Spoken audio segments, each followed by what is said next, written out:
English গ্রামারে আজকের mock test থাকছে mixed conditionals এর উপরে বেস করে। এসএলএসটি 2025 এর প্রস্তুতির এই পর্বে আমরা কভার করছি English grammar based mock test, যেখানে এর আগের ভিডিওতে আমরা ইফ কন্ডিশনাল এর উপরে প্র্যাকটিস করেছিলাম।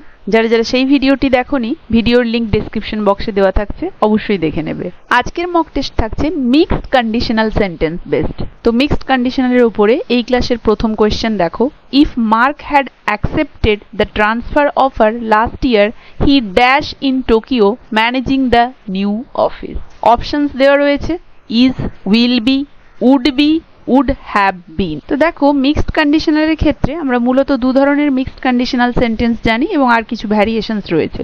প্রথমত আমরা দেখি পাস্ট কন্ডিশন যেটা হবে এবং তার প্রেজেন্ট রেজাল্ট যেটা হবে। পাস্ট কন্ডিশনের প্রেজেন্ট রেজাল্ট যেটা আনরিয়াল পাস্ট অ্যাকশনকে বোঝায় এবং তার যে প্রেজেন্ট এফেক্ট সেগুলোকে বোঝায়। সেক্ষেত্রে আমরা ইফ ক্লজের ক্ষেত্রে কি দেখি, পাস্ট পারফেক্ট সাথে থাকে উড প্লাস বেস ভার্ব যেটা প্রেজেন্ট রেজাল্ট হচ্ছে। আর সেকেন্ড কন্ডিশনালের ক্ষেত্রে আমরা দেখি প্রেজেন্ট কন্ডিশন আর পাস্ট রেজাল্ট। কন্ডিশন এখানে প্রেজেন্ট, যেখানে হাইপোথেটিক্যাল কারেন্ট সিচুয়েশন পাস্টের কোনো রেজাল্টকে উড হ্যাভ চেঞ্জ করে দিতে হয়তো পারতো, এইরকম কোনো কিছু বোঝানোর জন্য। সেক্ষেত্রে ইফ ক্লজের সাথে আমরা দেখতে পাই যে সিম্পল পাস্ট থাকে এবং তারপরে আমরা দেখতে পাই উড হ্যাভ হয় প্লাস পাস্ট পার্টিসিপল হয়। এটা আমরা মিক্সড কন্ডিশনালের যে দ্বিতীয় রূপ সেক্ষেত্রে দেখতে পাই। এছাড়াও কিছু ভ্যারিয়েশনস রয়েছে। তো এক্ষেত্রে দেখো আমরা দেখতে পাচ্ছি যে পাস্ট কন্ডিশন দেওয়া রয়েছে, কন্ডিশনটা পাস্টে রয়েছে আর প্রেজেন্ট রেজাল্ট দেওয়া রয়েছে। তাহলে এক্ষেত্রে আমরা দেখতে পাবো মিক্সড কন্ডিশনাল টাইপ 1টা অ্যাপ্লাই হয়েছে। তাহলে টাইপ 1-এ আমি বলেছিলাম ইফের পরে পাস্ট পারফেক্ট থাকবে, তারপরে উড আর বেস ভার্ব থাকবে।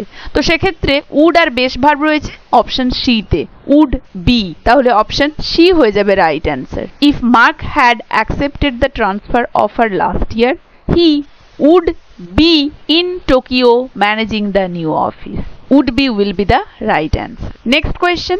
If she spoke French fluently, she dashed the client meeting yesterday without a translator. তাহলে এক্ষেত্রে আমরা দেখতে পাচ্ছি যে প্রেজেন্ট কন্ডিশন আর past result. If she spoke বলেছে, তার মানে কি সি ডাজন্ট স্পিক ফ্রেঞ্চ, এটা প্রেজেন্ট কন্ডিশন হয়ে গিয়েছে। আর রেজাল্ট কি রয়েছে, পাস্টে রয়েছে। She dash the client meeting yesterday রয়েছে এখানে, মানে শি couldn't attend alone yesterday, কারণ উইদাউট আ ট্রান্সলেটর বলেছে, তার মানে সে ট্রান্সলেটর নিয়েছিল। তাহলে এই ক্ষেত্রে আমরা টাইপ 2-র মিক্সড কন্ডিশনাল অ্যাপ্লাই হবে এক্ষেত্রে দেখতে পাবো। অপশনস রয়েছে would attend, would have attended, attended, will have attended. তাহলে টাইপ 2-তে আমরা দেখতে পেয়েছিলাম প্রেজেন্ট কন্ডিশন এবং পাস্ট রেজাল্ট।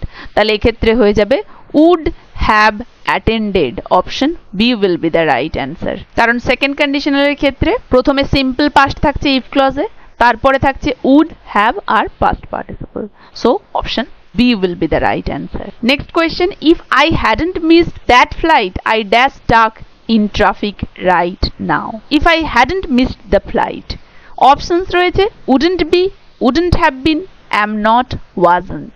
এক্ষেত্রে আমরা দেখতে পাচ্ছি যে পাস্ট কন্ডিশন প্রেজেন্ট রেজাল্ট। তাহলে if I hadn't missed that flight মানে I missed that flight, condition পাস্টে রয়েছে। I dash stuck in traffic right now মানে as a result I am Starc নাও, সেটা চেঞ্জ হয়ে যেতে পারতো, রেজাল্টটা প্রেজেন্টে রয়েছে। তাহলে টাইপ 1 প্রয়োগ হয়েছে এখানে। আর টাইপ 1-এ ছিল ইফের পরে হ্যাড পাস্ট পারফেক্ট আর মেন ক্লজে থাকবে উড আর বেস ভার্ব। তাহলে এখানে হবে wouldn't be. Option A will be the right answer. If I hadn't missed that flight I wouldn't be stuck in traffic right now, কারণ আমি এখন স্টাক হয়ে রয়েছি, এটা চেঞ্জ হয়ে যেতে পারতো, এই কন্ডিশনাল অ্যাপ্লাই হয়েছে। Option A will be the right answer. If you were paying more attention you dash that the deadline had already passed. Would notice, notice, would have noticed, will have noticed. তাহলে বলেছে if you were paying more attention, তাহলে if you were simple past রয়েছে।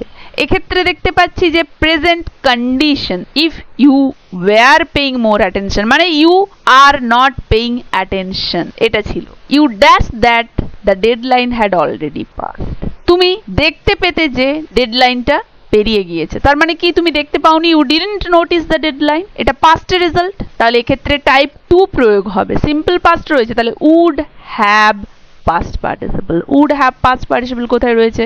Option C, they would have noticed. Option C will be the right answer. You would have noticed that the deadline had already passed. Next question, if their manager had approved the proposal, they dash the rollout next month. এক্ষেত্রে দেখতে পাচ্ছি past condition এবং present result আর একটা slide variation রয়েছে এক্ষেত্রে, মানে mixed কন্ডিশনালের type 1 প্রয়োগ হয়েছে, সেক্ষেত্রে একটু ভ্যারিয়েশন রয়েছে। এক্ষেত্রে যে পাস্ট কন্ডিশনটা রয়েছে সেটা কি না, if the manager had approve, তার মানে manager didn't approve past condition. রেজাল্টের ক্ষেত্রে দেখো they dash the roll out next month, তার মানে they would be preparing now. এখানে রেজাল্টটা একটা কন্টিনিউয়াস হাইপোথেটিক্যাল রেজাল্ট দেওয়া হচ্ছে, তো এই ক্ষেত্রে রেজাল্টটা হয়ে যাচ্ছে ফিউচার ইন প্রেজেন্ট রেজাল্ট, কারণ কন্টিনিউয়াস হাইপোথেটিক্যাল রেজাল্ট আসছে, ভ্যারিয়েশন আছে টাইপ 1 এর সাথে, তো এই ক্ষেত্রে হয়ে যাবে উড বি প্রিপেয়ারিং ফর, কারণ শুধু type 1 A if had past perfect থাকতো আর মেইন ক্লজে উড বি থাকতো, কিন্তু এখানে কন্টিনিউয়াস রয়েছে জিনিসটা, হাইপোথেটিক্যাল যে রেজাল্টটা সেটা কন্টিনিউয়াস, মানে ফিউচার ইন প্রেজেন্ট রয়েছে, তাহলে এক্ষেত্রে হয়ে যাবে উড বির সাথে preparing for. Option A will be the right answer. They would be preparing for the rollout next month. Next question, if I went allergic to shellfish, I dash the lobster at dinner last night. এক্ষেত্রে দেখতে পাচ্ছি যে present condition past result. If I went allergic মানে কি I am allergic, কিন্তু present condition, R past result I dash the lobster at dinner last night মানে খাইনি, মানে I did eat, খেতাম হয়তো, past result, তাহলে এখানে টাইপ 2 ইফ এর পরে সিম্পল পাস্ট দেখছি, তাহলে এখানে হয়ে যাবে would have past participle. Option B will be the right answer, would have tried the lobster at dinner last night. Next question, if they had launched the product in April, they dash a better market response today. Would have had, would be having, had বলেছে if they had launched the product in April, এক্ষেত্রে আমরা দেখতে পাচ্ছি present condition, বলেছে they had launch the product in April, তার সাথে if, মানে they didn't launch the product in April, তাই তো, তাহলে এটা পাস্ট কন্ডিশন, কন্ডিশনটা পাস্টে রয়েছে।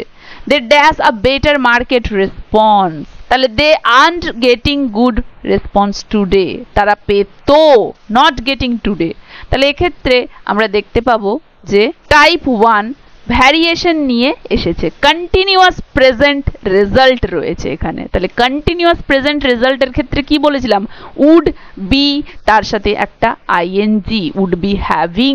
Option C will be the right answer, would be having a better market response today. Type 1 past condition present result with variation, মানে continuous present result. Option C will be the right answer. Next, if I had listened to your advice, I dash in this mess now. Won't be, wouldn't have been, am not.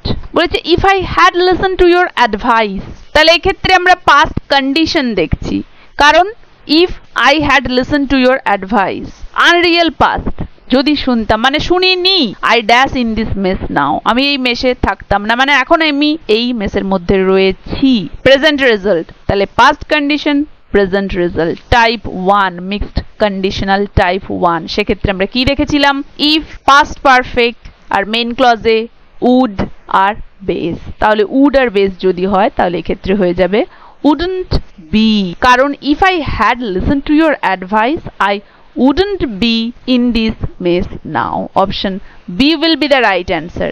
Next question, if she were more careful, she dashed the document yesterday. Wouldn't lose, wouldn't have lost, didn't lose, won't lose.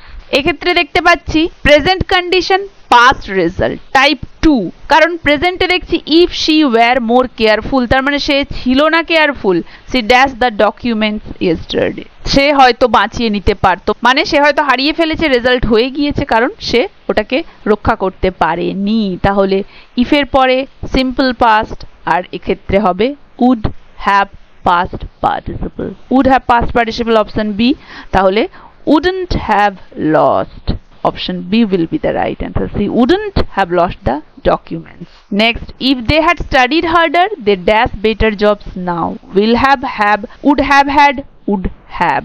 এক্ষেত্রে দেখতে পাচ্ছি past condition had studied if they had studied.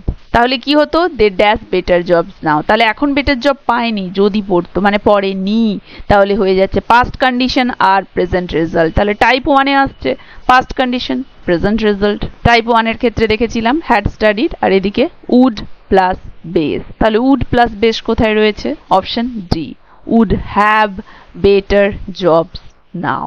option D will be the right answer. Next question, if I went afraid of flying, I dashed to Paris last summer. Options would have gone, would go, went, had gone. তাহলে এক্ষেত্রে দেখতে পাচ্ছি present condition, unreal present condition R past result.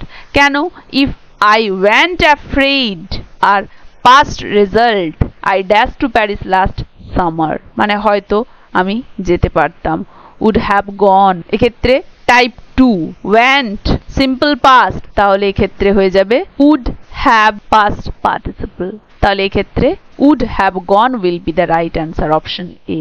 I would have gone to Paris that summer. And the last question, if we had booked the tickets earlier, we dash to the concert tomorrow. Will go, would be going, go, would go. এক্ষেত্রে দেখতে পাচ্ছি যে একটু variation আছে কারণ past condition রয়েছে এখানে had booked এর ক্ষেত্রে বুঝতে পারছি ইফ উই হ্যাড বুকড মানে আমরা বুক করিনি দ্য টিকিটস আর্লিয়ার করিনি we dash to the concert tomorrow এখানে কিন্তু যে রেজাল্ট সেটা প্রেজেন্ট ছাড়িয়ে ফিউচারে কন্টিনিউ করছে তাহলে এক্ষেত্রে আমরা দেখতে পাবো উড বি গোয়িং কারণ শুধুমাত্র উড আর বেস ভার্ব দিলে হবে না এখানে ফিউচার ইন প্রেজেন্ট রেজাল্ট রয়েছে কারণ প্রেজেন্ট ছাড়িয়ে ফিউচারের দিকে ইন্ডিকেট করছে so option B will be the right answer আশা করি সবাই বুঝতে পেরেছো কার কেমন লাগলো জানাবে আর ভালো লাগলে অবশ্যই একটা লাইক ও শেয়ার করে দেবে এই ক্লাসটা তাহলে এখানেই শেষ হচ্ছে পরবর্তী মক টেস্টে থাকছে আরো একশো গুরুত্বপূর্ণ কোয়েশ্চেন